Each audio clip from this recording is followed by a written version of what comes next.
Good afternoon on a Wednesday. This is the 4:15 update video here. Tommy's still playing with line, but the main push today was getting some decking in place. So we actually have, I'll walk out a little and turn around. You can see what we've done.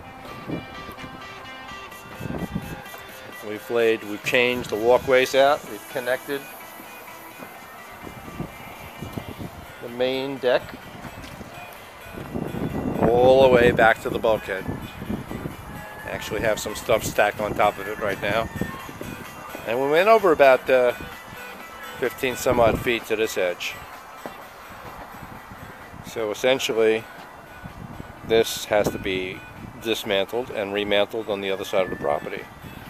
But right now,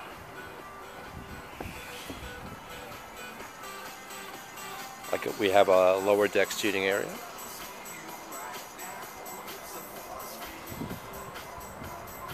Not looking too shabby. A gorgeous day.